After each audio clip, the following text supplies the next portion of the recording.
নমস্কার, কলকাতা টিভিতে আপনাদের স্বাগত। আমি আশিস চট্টোপাধ্যায়। এই মুহূর্তে সবথেকে বড় খবর, ধর্মেন্দ্র প্রধানকে অবশেষে পদত্যাগ করতে হলো। আর এই ঘটনা যখনই ছড়িয়ে পড়েছে তখনই নানান চর্চা হচ্ছে যে ঠিক কী কারণে ধর্মেন্দ্র প্রধানের পদত্যাগের ব্যাপারটা গতকাল পর্যন্ত হবে না, পদত্যাগ করানো হবে না এই কথা বলার পরে আজকে তার পদত্যাগ করিয়ে আন্দোলনকারীদের সঙ্গে বৈঠক করতে চলেছেন কেন্দ্রীয় সরকারের প্রতিনিধিরা। কি কারণ? অনেকে মনে করছেন যে যেভাবে সারা দেশে এই আন্দোলন ছড়িয়ে পড়ছে এবং যেভাবে এই যে নিটের প্রশ্ন ফাঁস, কেবল তো নিটের প্রশ্ন ফাঁস নয়, বহু ডজন ডজন পরীক্ষার প্রশ্ন ফাঁস এবং সেগুলোকে কেন্দ্র করে হাজার হাজার কোটি টাকার কালো টাকার বিজনেস, এবং সেই ব্যবসার একটা বড় অংশ শাসক পার্টির মদতেই সেই ব্যবসা হয়েছে এবং তার ভাগও শাসক পার্টিতে গেছে কিনা এই রকম একটা সন্দেহ দেশের মানুষের মধ্যে ক্রমাগত দানা বাঁধছে। তার ফলে দেখা যাচ্ছে যেটা ছিল দিল্লির আন্দোলন, সেই আন্দোলন গত কয়েকদিন ধরে সারা দেশে ছড়িয়ে পড়েছে। বিশেষ করে 20 তারিখে সংসদ অভিযানকে কেন্দ্র করে যে পুলিশি হামলা হয়েছে ছাত্রদের ওপরে, যেভাবে ছড়া গুলি ছোড়া হয়েছে, এসব দেখে দেশবাসী অত্যন্ত ক্ষুব্ধ।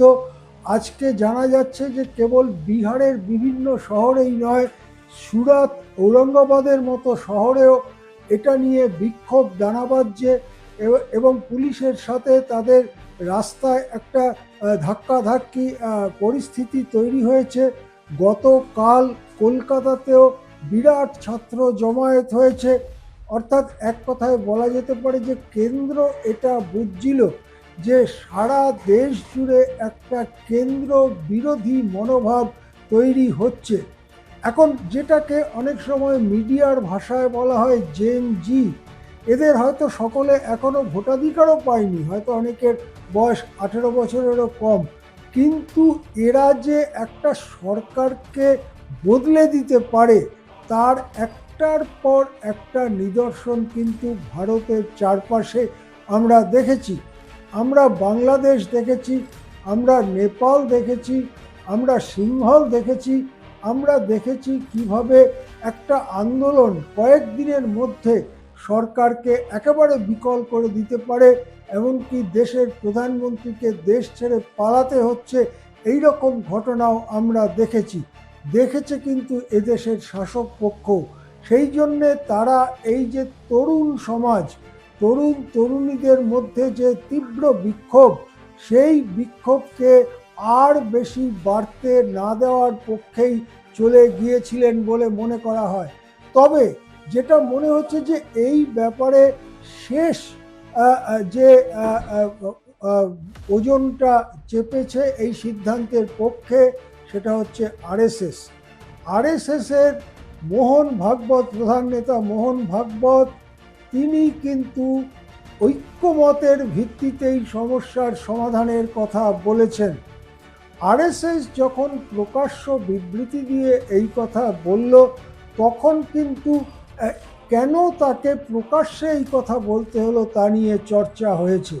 কেননা আমরা সকলেই বুঝতে পারি যে নরেন্দ্র মোদী, অমিত শাহ, নীতিন নবীন ইত্যাদি বিজেপি এবং সরকারের সিনিয়র নেতাদের সঙ্গে আরএসএসের সবসময় একটা যোগাযোগ থাকে, আলোচনা হয় এবং সেই আলোচনার মধ্য দিয়ে একটা রাস্তা বেরোয়, সেই অনুযায়ী সরকার, বিজেপি সবই চলে।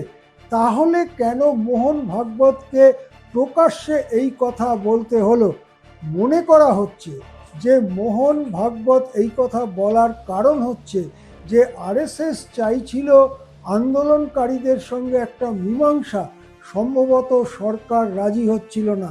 সেই জায়গায় দাঁড়িয়েই আরএসএসকে তার ওজনটা চাপিয়ে দিতে হয় পরিস্থিতির ওপরে, এবং সেখানেই মোহন ভাগবত বলেন যে ঐক্যমতের সন্ধান করতে হবে, নির্দেশ দিয়ে, অর্ডার দিয়ে ছাত্র জনতাকে মানানো যাবে না।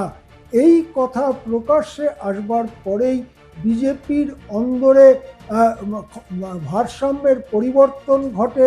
বিজেপির অন্দরে অনেকেই মনে করতে থাকেন, যেটা জানা যাচ্ছে যে বিজেপির সভাপতি নিতিন নবীন সহ অনেকেই মনে করতে থাকেন যে অনির্দিষ্ট কালের জন্য রাজধানীতে এই জিনিসটা ঘটতে দেওয়া উচিত না। বিশেষ করে যেহেতু সংসদের বাদল অধিবেশন চলছে, এই পরিস্থিতিতে এটাকে একটা দাড়ি টানা দরকার। দাড়ি টানার ক্ষেত্রে একটাই রাস্তা খোলা ছিল, সেটা হচ্ছে ধর্মেন্দ্র প্রধানের পদত্যাগ, এবং শেষ পর্যন্ত নরেন্দ্র মোদী তাতে সম্মতি জানিয়েছেন বলেই জানা যাচ্ছে, যার প্রেক্ষিতে ধর্মেন্দ্র প্রধান পদত্যাগপত্র পাঠিয়ে দিয়েছেন।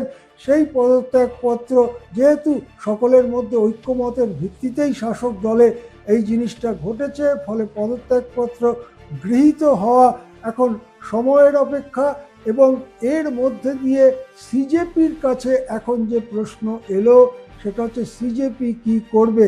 যেহেতু তাদের তিনটি মূল দাবি, অর্থাৎ শিক্ষামন্ত্রী ধর্মেন্দ্র প্রধানের পদত্যাগ, দুই হচ্ছে যারা আত্মঘাতী হয়েছেন ছাত্ররা তাদের পরিবারকে আর্থিক সহায়তা, এবং যারা সংসদ অভিযানে অংশ নিয়েছিলেন সেই ছাত্র কর্মীদের বিরুদ্ধে কোনো কড়া ব্যবস্থা না নেওয়া, এই তিনটি ব্যাপারেই সরকার মেনে নিল।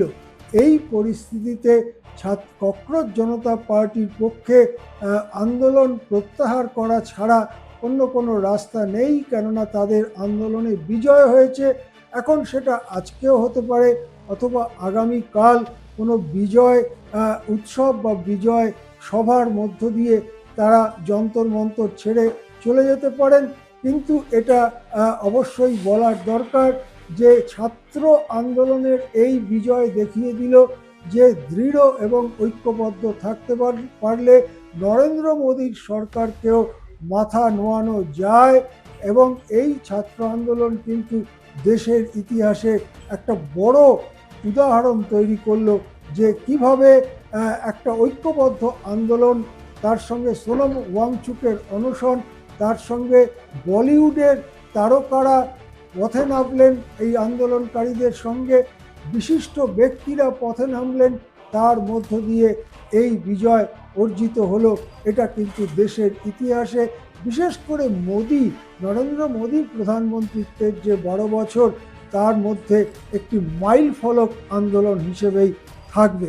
আমরা নজর রাখব এই ঘটনার পরে কখন আলোচনা শুরু হয় এবং সেখানে কি সিদ্ধান্ত হয়।